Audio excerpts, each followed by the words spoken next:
Okay, friends, this is week 4 in Matthew, and we're looking at the last kind of 3 quarters of Matthew chapter 5. And I got to tell you, when we started talking through these Bible studies, I really thought this was going to be a pretty easy week. This is a chapter that I know well, that I've read I don't know how many times, that I've read about a lot. And I thought, I got some pretty good stuff that I think will be helpful to people. And then when I've actually gotten into it, it's been exactly the opposite. This has been one of the most difficult weeks for me to prepare. And here's why. As we're getting into, we did last week, but as we're really getting into like the meat of the Sermon on the Mount, I'm feeling overwhelmed by it in this regard. This is one of, if not the most important texts about what it means to be a human that's ever been written. I mean, it's influenced everybody from most recently Gandhi to Martin Luther King Jr. to Mother Teresa. I mean, it is at its core a teaching about what it means to live well in this world.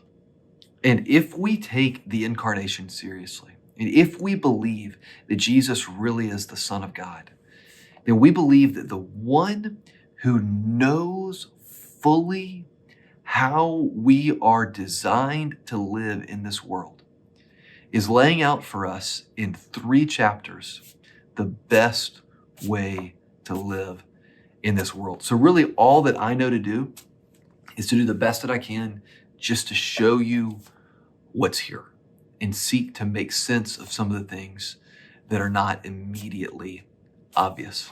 So what we're going to do today is we're going to focus on the first 4 verses of the reading from this week. So chapter 5, 17 through 20. It's a section that's not immediately clear about what Jesus is saying here.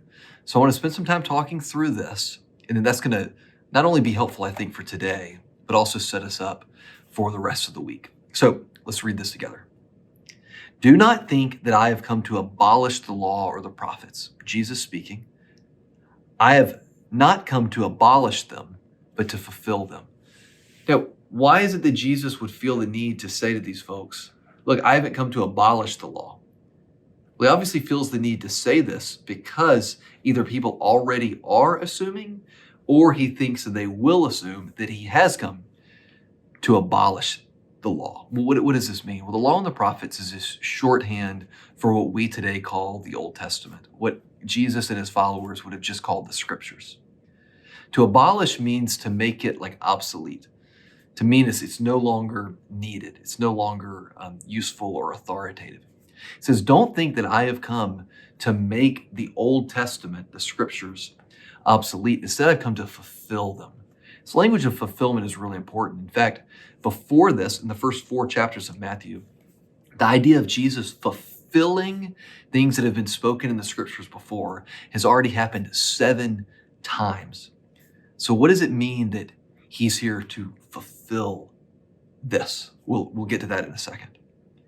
Truly, I say to you, until heaven and earth pass away, not an iota, not a dot will pass from the law until all is accomplished. So until there is no more heaven and earth, every little stroke of a letter will be important.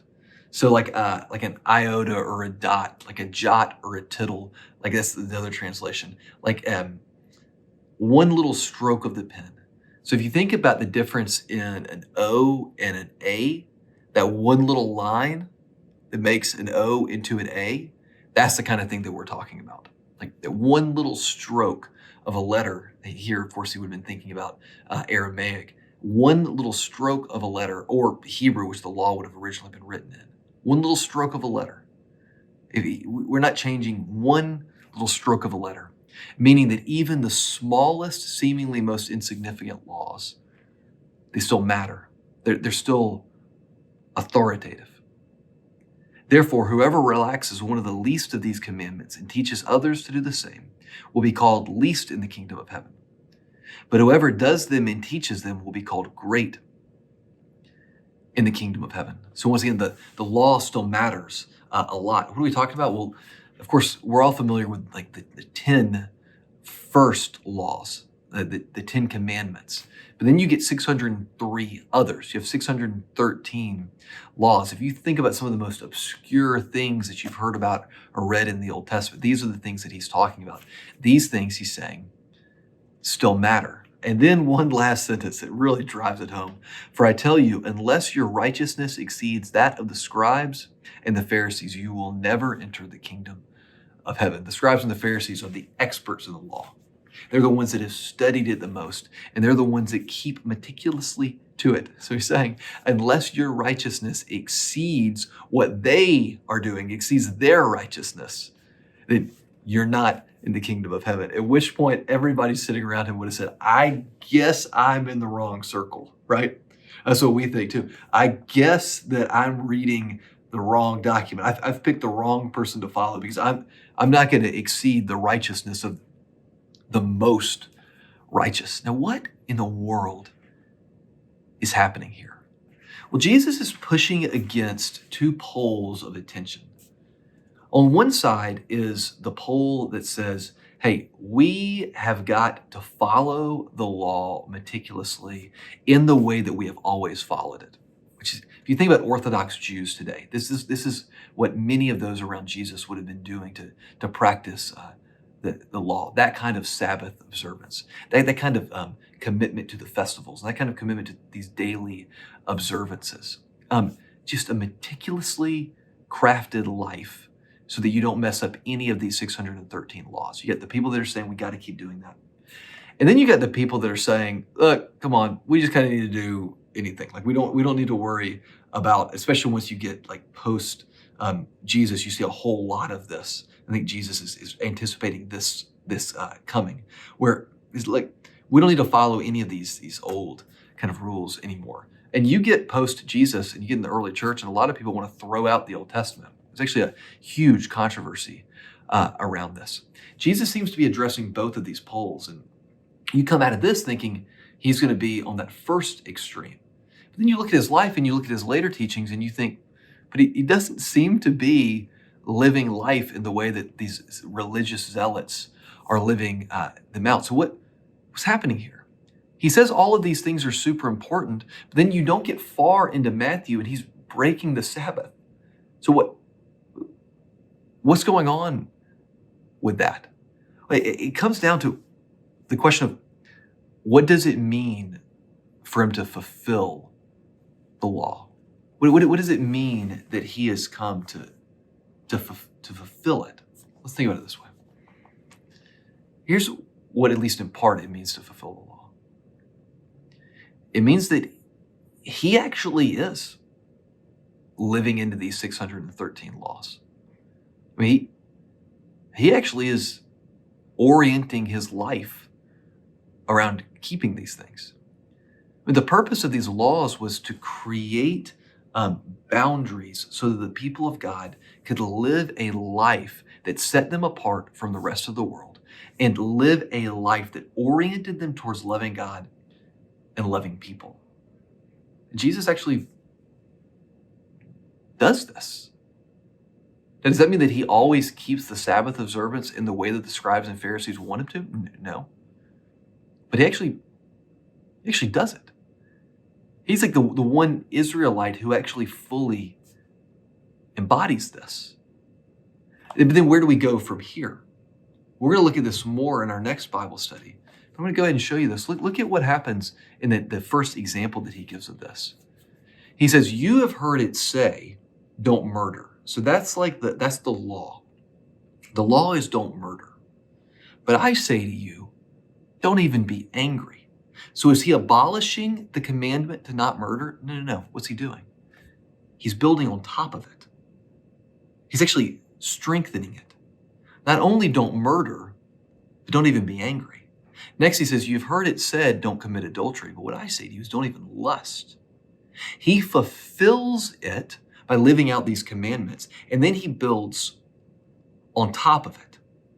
The imagery here is important. The Sermon on the Mount starts with him climbing up that mountain and then sitting down and teaching. Well, where have we seen an image like that before?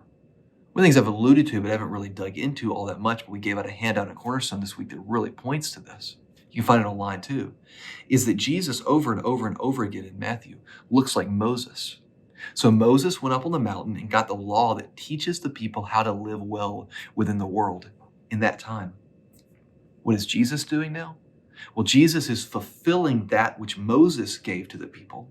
And he is climbing up a mountain and he is saying, as I fulfill this, I'm going to build a mountain on top of that mountain. And this is now what it looks like to live the best life. This is now what it looks like to live a life that is oriented towards loving God and loving people. It's not that we're doing away with the foundation that we are built upon, but we are now going to live into this law. We are now going to practice this in a different way. And if you want to know how we're going to live into it now, well, listen to my teachings and watch my life. How do we live into it now? Well, now instead of looking at every one of those little commandments and following them the way the scribes and the Pharisees are, we trust that Jesus is building something new on top of that thing that is old, not getting rid of it, but building something new on top of it. And we live life in the way that he's teaching us to live.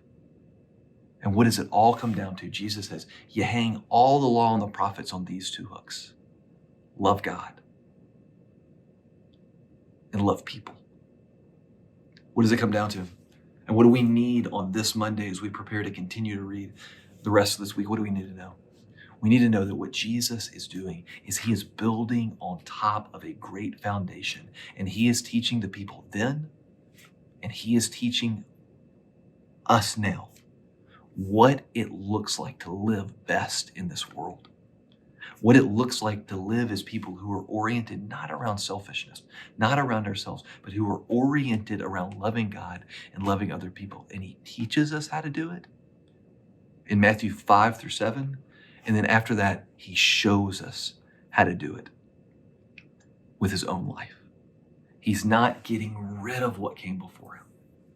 He's building on top of it and showing us a new way to live into it. So friends, read this week and read slow. Let it seep deep down into you. Some of it will inspire it. Some of it will inspire you, and some of it will convict you.